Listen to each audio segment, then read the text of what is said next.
Welcome friends. सबसे पहले तो आपको रक्षाबंधन की बहुत बहुत बधाई, हार्दिक शुभकामनाएं। आज मैं दो महत्वपूर्ण मुद्दों पे आपसे बात करना चाहूँगा। पहला मुद्दा जिसकी आज पूरे देश में चर्चा है, और राहुल गांधी जी जो प्रतिपक्ष के नेता हैं, उन्होंने महाराष्ट्र चुनाव के बाद वोटों में जो धांधलियाँ हो रही हैं वो उजागर की। हमने पहली बार अपने देश में देखा है कि लोकतंत्र में जो वोटर है, जनता है, वो नेताओं को चुनते हैं। एक नई रिवायत, एक नई परंपरा भारतीय जनता पार्टी की जो केंद्र नीति सरकार है उन्होंने शुरू की है। अब जो सरकार है वो वोटरों को चुन रही है, और अभी उन्होंने पूरे तथ्यों के साथ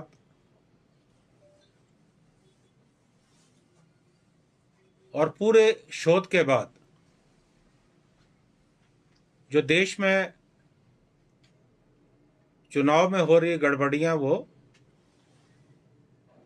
दस्तावेजों के साथ जग जाहिर की। पूरे देश में हड़कंप मच गया। मैं राहुल गांधी जी के इस बयान से बिल्कुल सहमत हूं कि पिछले लोकसभा चुनाव में जो भारतीय जनता पार्टी अब की बार 400 पार के नारे के साथ चुनाव में उतरी थी, वो पार्टी लोकसभा में बहुमत नहीं ले पाई, और नीतीश कुमार, चंद्रबाबू नायडू की बैसाखियों के साथ सारे केंद्र में ये सरकार चल रही है। और इतने बड़े पैमाने पे अगर गड़बड़ ना होती तो निश्चित तौर पे भारतीय जनता पार्टी की सरकार नहीं बनती, सत्ता में ये लोग नहीं आते, नरेंद्र मोदी देश के प्रधानमंत्री नहीं बनते। जो उन्होंने गड़बड़ियां उजागर की कि भारी संख्या में डुप्लीकेट वोटर बनाए जा रहे हैं, फर्जी व अमान्य पते हैं, एक पते पे अनेक वोटर हैं। जैसे एक एग्जांपल दिया कि एक कमरे में 80 वोटर, जो अपने आप में प्रैक्टिकल नहीं लगता, और अमान्य तस्वीरें, नाम किसी का है, तस्वीरें किसी और की।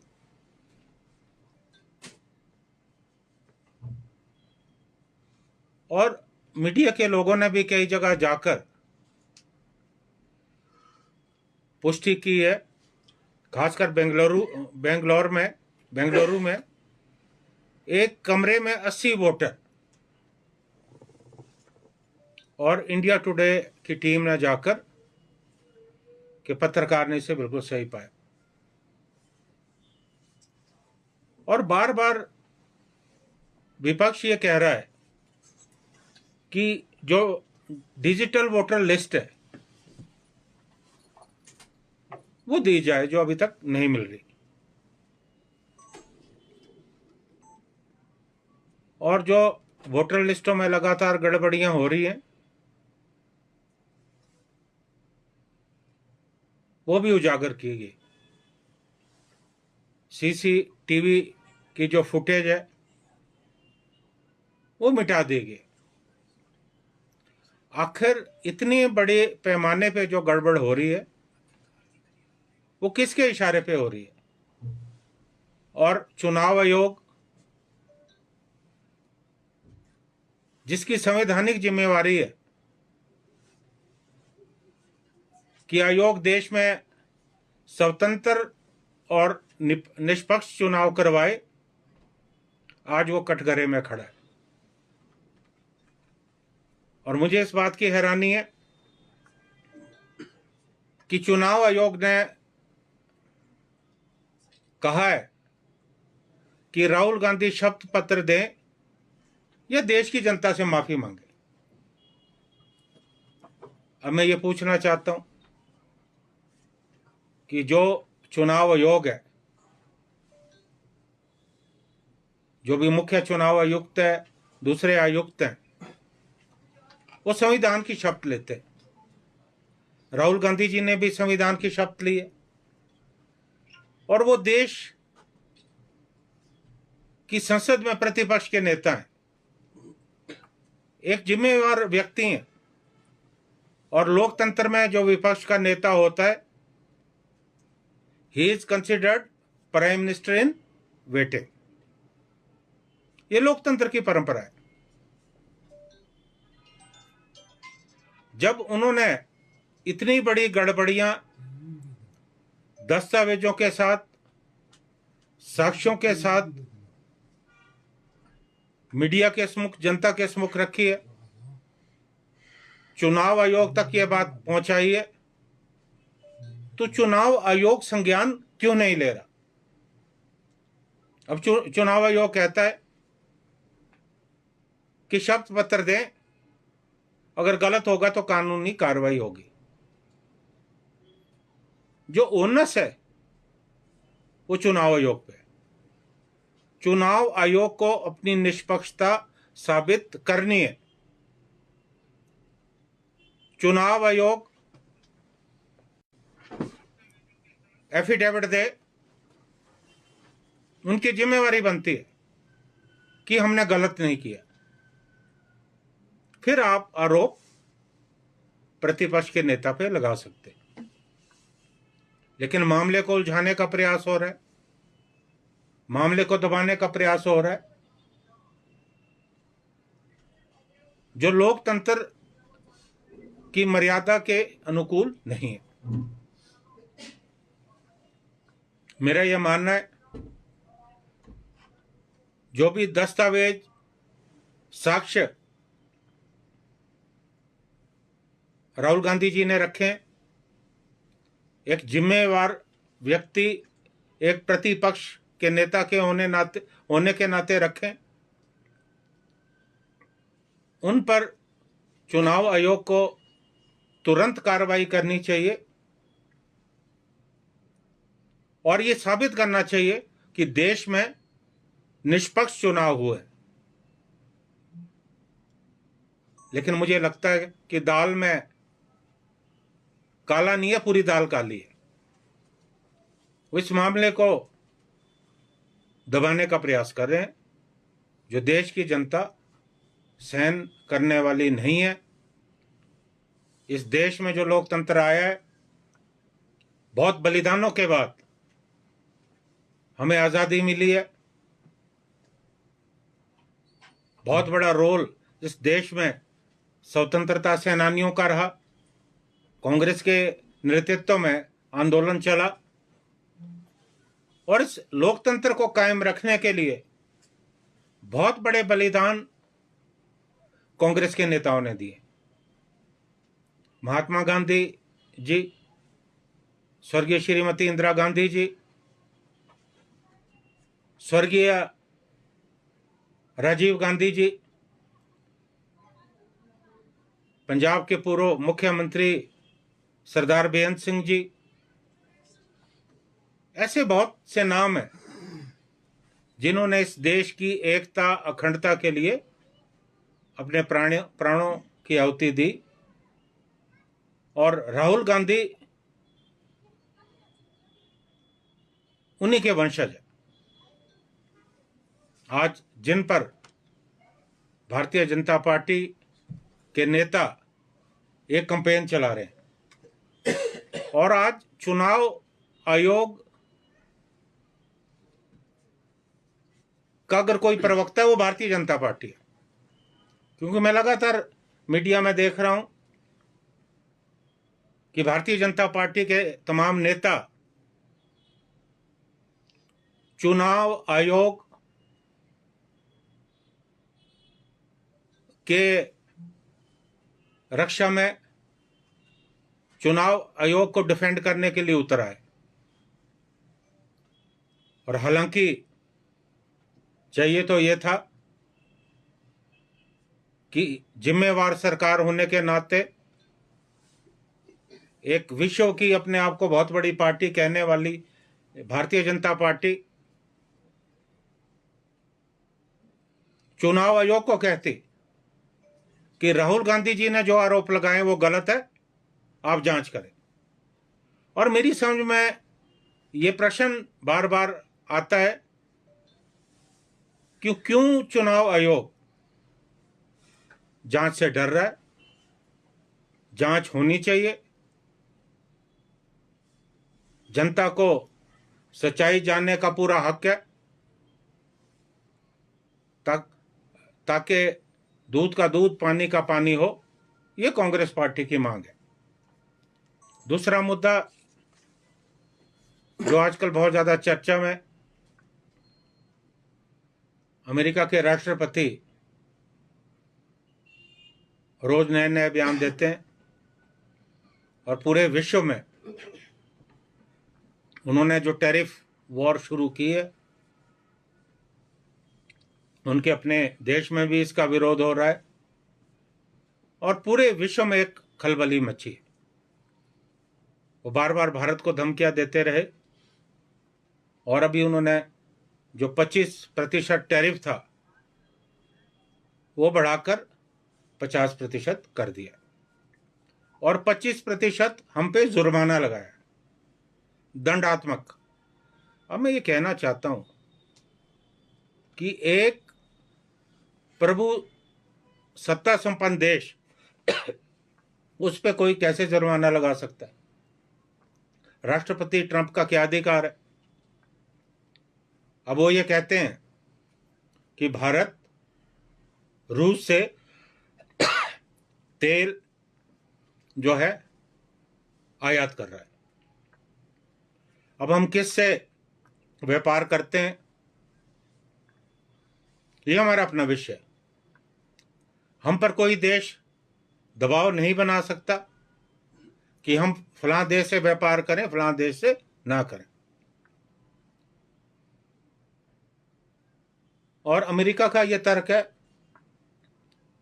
क्योंकि रूस और यूक्रेन का युद्ध चल रहा है और रूस जो है यूक्रेन पे आक्रमण किया है और इतनी मौतों के लिए जिम्मेवार है, तो पाकिस्तान का जो पोषित आतंकवाद है इस देश में, हजारों मौतें हो चुकी हैं, बड़ी बड़ी घटनाएं हुई। हमारी संसद पे हमला हुआ, मुंबई में हमला हुआ, अक्षरधाम में हमला हुआ, जम्मू में रघुनाथ टेम्पल पे हमला हुआ और अभी जो पुलवामा की घटना हुई, अभी पहलगाम में हमला हुआ। और खुद जो देश भारत में आतंकवादी घटनाओं के लिए जिम्मेवार है, अमेरिका के राष्ट्रपति वहां के नेतृत्व की तारीफ करते हैं और अभी उनके जो जनरल है आसिफ मुनीर, उन्हें व्हाइट हाउस में खाने पे बुलाया गया। वो क्या संदेश पूरे विश्व को देना चाहते हैं? हमारे लिए उपदेश है, लेकिन वो खुद कितना कायम है। आज अमेरिका को यह समझने की जरूरत है कि आप अपने आप को एक बहुत बड़े लोकतांत्रिक देश का आप दावा करते हैं।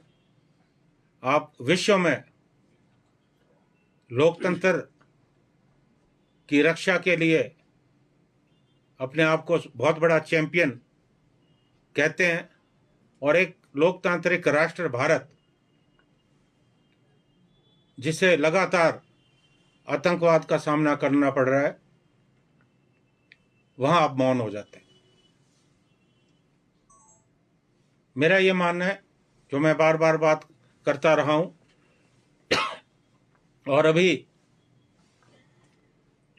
प्रधानमंत्री मोदी जी का एक बयान आया जिसमें उन्होंने कहा कि मैं देश में किसानों के जो हित हैं उन हितों को नजरअंदाज नहीं करूंगा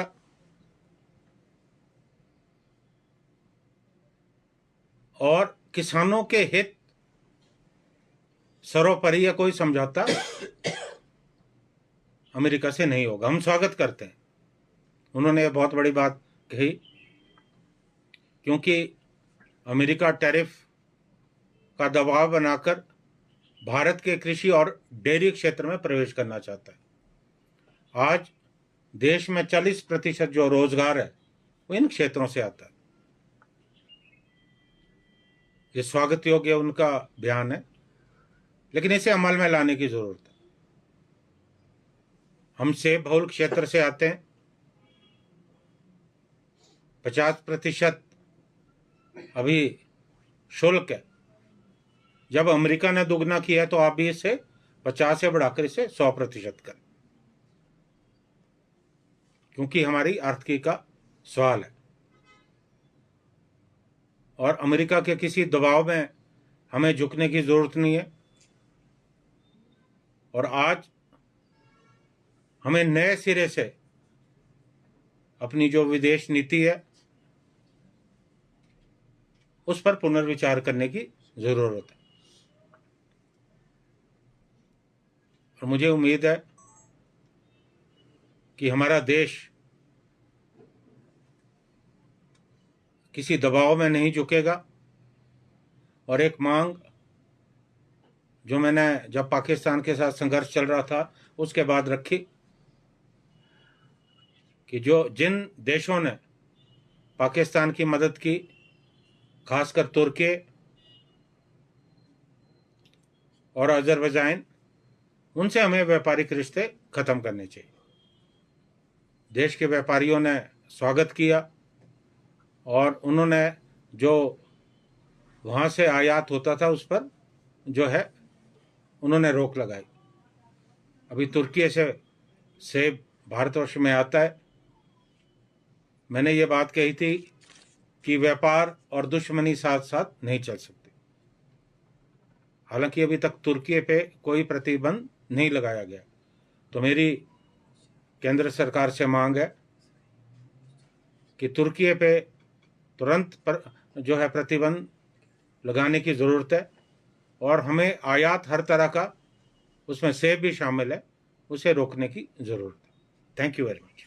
सर, आपने निष्पक्षता की बात की है चुनाव आयोग की। क्या आपको लगता है कि बीजेपी के एजेंडे पे कार्य किया जा रहा है? और जिस तरह से अगर बात करें महाराष्ट्र के, अपना जिक्र किया, बिहार के चुनाव भी हैं, वहाँ पर भी जो वोट को लेकर जो सिंक्रोनाइजेशन हो रही है, तो उसको किस तरह देखिए? देखिए, ये आरोप नहीं है क्योंकि अब तो तथ्य सामने आ गए हैं। क्योंकि राहुल गांधी जी ने जो बात कही वो साक्ष्यों के आधार पर कही और आप देख रहे होंगे कि संसद में भी इस बात को लेकर बहुत हंगामा हो रहा है। और अभी बिहार के चुनाव है और जिस तरह से वहाँ भारी संख्या में वोटर लिस्टों से नाम काटे जा रहे हैं, तो निश्चित तौर पे हमें इस बात का विश्वास है कि बिहार में भी चुनाव में बहुत बड़ी गड़बड़ी जो है होने वाली है। चुनाव आयोग एक संवैधानिक संस्था है और चुनाव आयोग का काम लोकतंत्र की रक्षा करना है, इस बात को सुनिश्चित करना है कि देश में निष्पक्ष स्वतंत्र चुनाव हो। लेकिन हमें ये लगता है कि चुनाव आयोग दुर्भाग्यवश भारतीय जनता पार्टी के एजेंडे पे काम कर रहा है। सर, ईवीएम पे भी सवाल उठते रहे हैं लगातार और ऑपोजिशन भी लगातार सवाल उठाता रहा है, तो क्या अब ये रहेगा कि इस बार बैलेट पे चुनाव हो, इसको लेकर कुछ रणनीति बनाई जाएगी? देखिए, ये तो अभी भविष्य के गर्भ में, लेकिन ईवीएम को लेकर गाए बगाए जो विरोध होता रहा है और हमारा ये भी मानना है कि विश्व के जो लोकतांत्रिक देश है वहाँ ईवीएम पे चुनाव नहीं होते। लेकिन अभी मुद्दा फिलहाल जो है सामने है, वो जो भारी संख्या में वोटर लिस्टों में गड़बड़ी हुई है, उसके दृष्टिगत जो है चुनाव आयोग को जो है कदम उठाने की जरूरत है। सर, जिस तरीके